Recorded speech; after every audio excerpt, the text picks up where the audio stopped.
birds are singing. I'm at a window and we got a lot of cars passing by. The neighbors' kids are home because of COVID-19.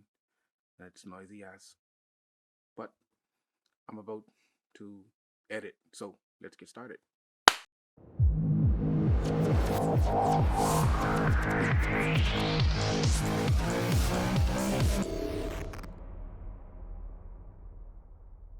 For this shoot, because of COVID-19 lockdowns, I had to use the most unlikely location.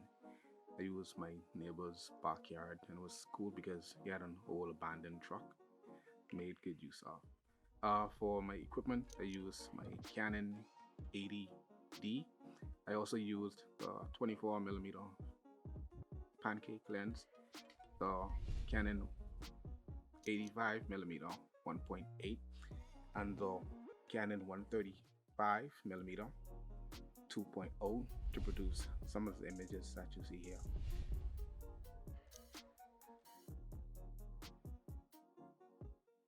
I also use the Glow 24 by 36 beauty dish. It's double the fuse. I also use a grid, and I think it turned out pretty great.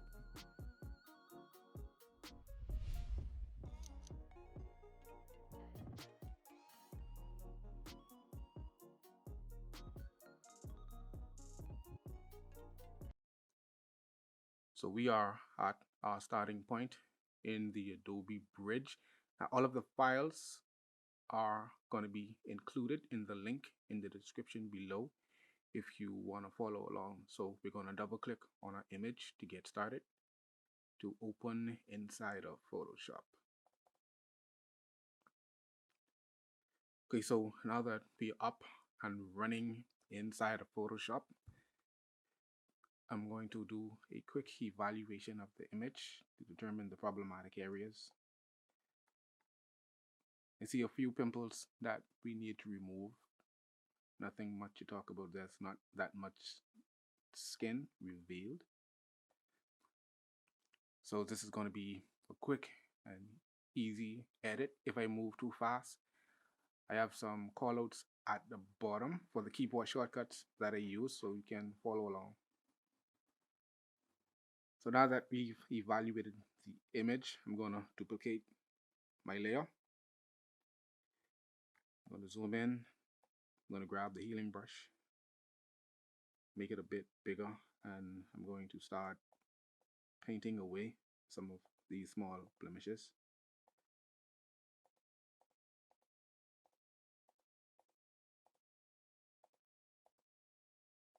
So now that we are done with the healing process, I'm going to apply a custom action, and it's going to smoothen out the skin. I'm going to head over to my actions panel, and I'm going to find skin softening. I'm going to hit play to apply that action. Head over to the layers panel, make sure that I'm painting on the layer mask. I'm going to change the foreground color to white, and with my brush, and set the opacity to 88%. I'll just slowly paint over the skin. This is similar to frequency separation, but this is not quite frequency separation. I'm not going to apply this to the face.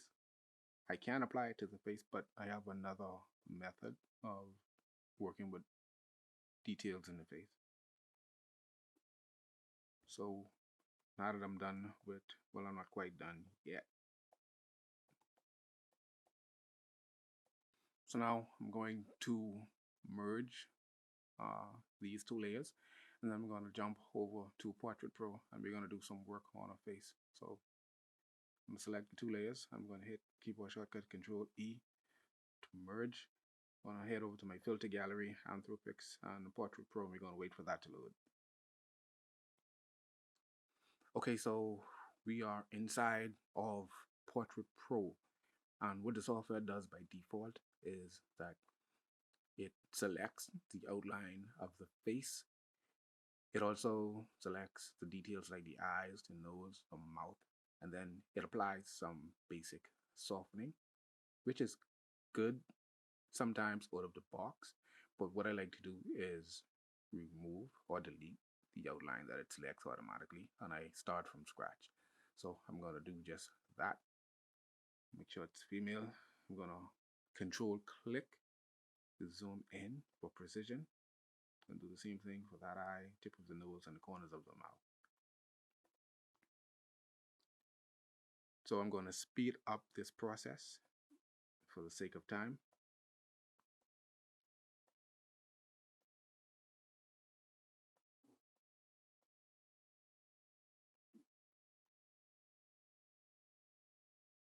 Okay, so we are done with the selection process. Of course, the software by default applied some skin smoothing. So the first thing that we're going to do is we're going to turn off the face sculpt. It's a hit or miss. It distorts the face sometimes. Now we're going to head over to skin lighting and coloring. So I'm just going to reposition light just a bit and boost the contrast.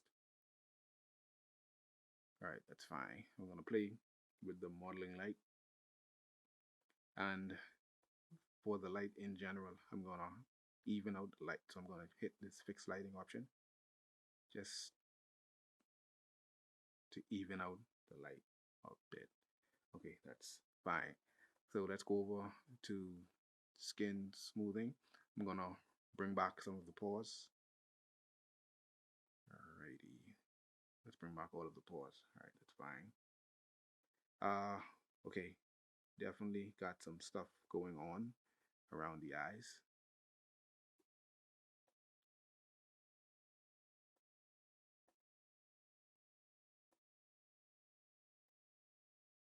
Okay, that's fine.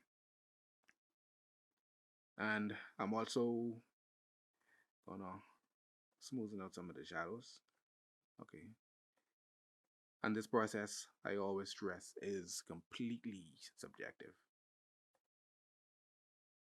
So I'm going to head over to the eyes. I'm going to brighten the iris just a bit, not too much. I'm going to whiten the eyes just a bit more. And I'm going to add a pupil reflection or catch light. So head down to the bottom. Let's add a big beauty dish. Let's set the opacity to about 63. That's fine. And let's just quickly reposition these lights.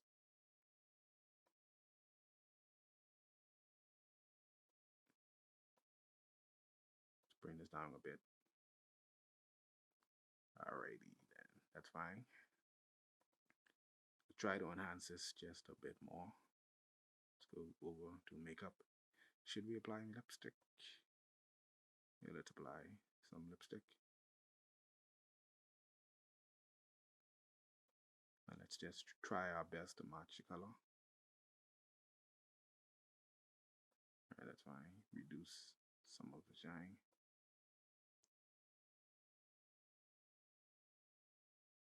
Just reposition this.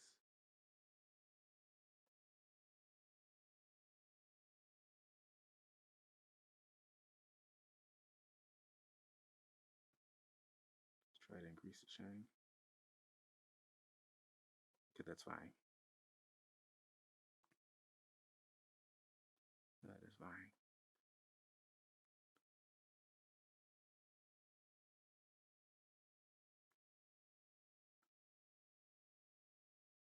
Okay, so we are done. So I'm going to head over to Photoshop to finish the process.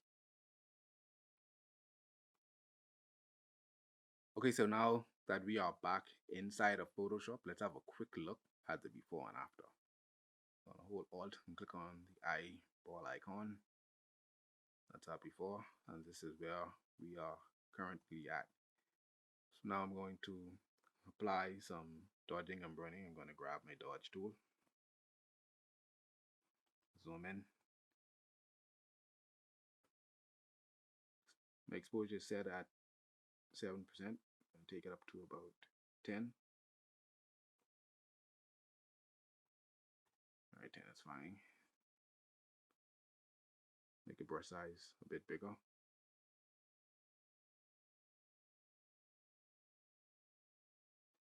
slowly paint over some of the tongue tied. And I'm slowly painting over some of the existing highlights. Sound a bit better. There you go. And chin.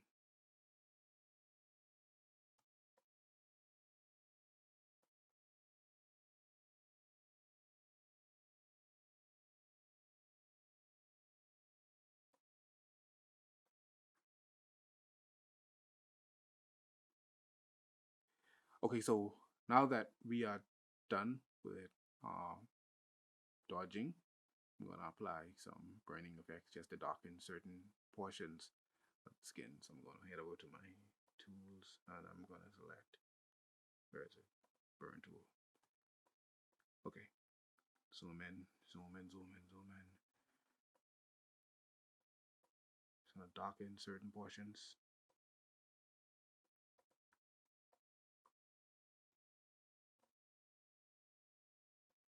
And it looks fine.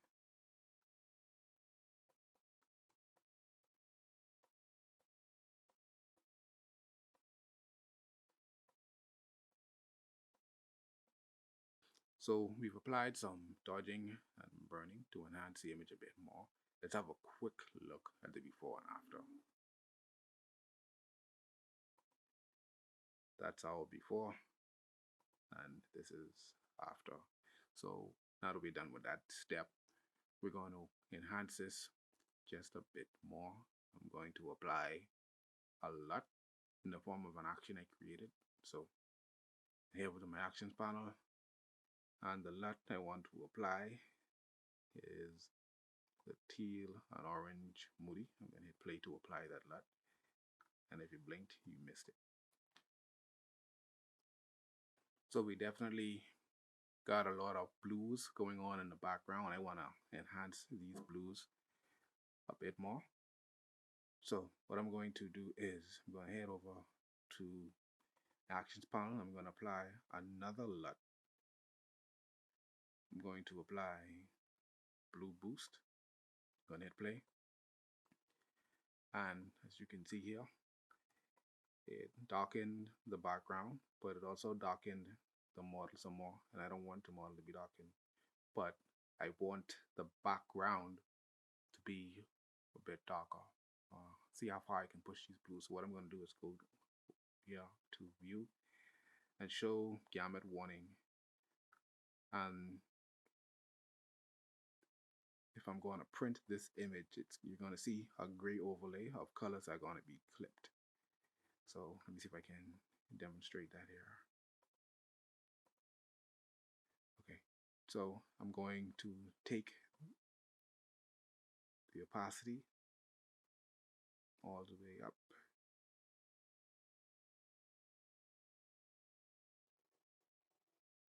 All right, 70% is fine. And I'm going to grab my brush tool. I'm going to make sure my foreground color is set to black. I'm going to make a bigger brush. What I'm going to do is I'm going to remove this effect from the skin details. It's going to focus on the blues.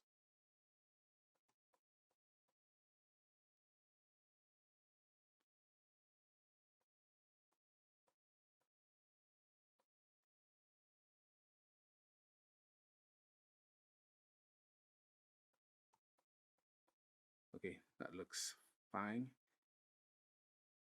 Let's have a look at the before and after.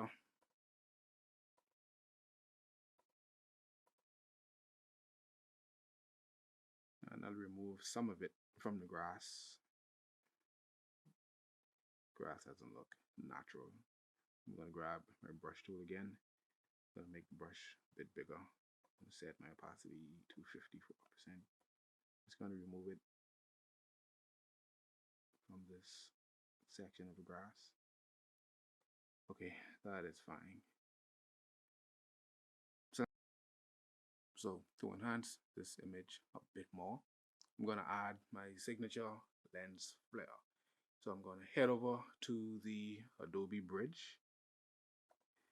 I'm going to grab my lens flare. I'm going to double click to open inside of Photoshop. But before I do that, I'm going to come over here, go to Window, and where is it? I'm going to turn off the gamut warning. So I'm going to head back over to my lens flare. I'm going to click and drag and drop it inside of my current document. I'm going to hit Control T to free transform it, make it the size that I want it, and I'm going to reposition it. All right, it looks fine right about there. What I'm also going to do is I'm going to drag it below the blue boost layer, and I'm going to change the blend mode to screen. Screen is going to hide all of the dark pixels, so I'll lock this layer so I don't interfere with it. I'm going to reposition, make it a bit bigger.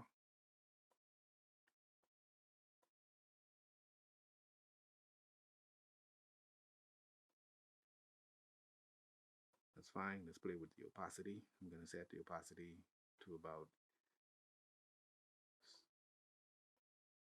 70%. That's fine. All right, so this is our final image. So now that we are done, if you want to follow along, don't forget that I included the project files in the link in the description below. So you have access to this particular photo as well as my actions. You can load my actions into Photoshop and follow along. I will also leave a link where you can actually download Portrait Pro. You can download a trial and you could try it out for yourself. Thank you for tuning in to another one of my videos, and come back for more. Thanks again for watching my video. If you want to follow along, you can download the project files and my actions using the link in the description below. If you're a photographer in Nassau and you want to collab, or even if you're a model looking to build your portfolio, type me in the comment section after you like my page on Facebook or subscribe on YouTube. If you want to see more of my work, follow me on Instagram or visit my website.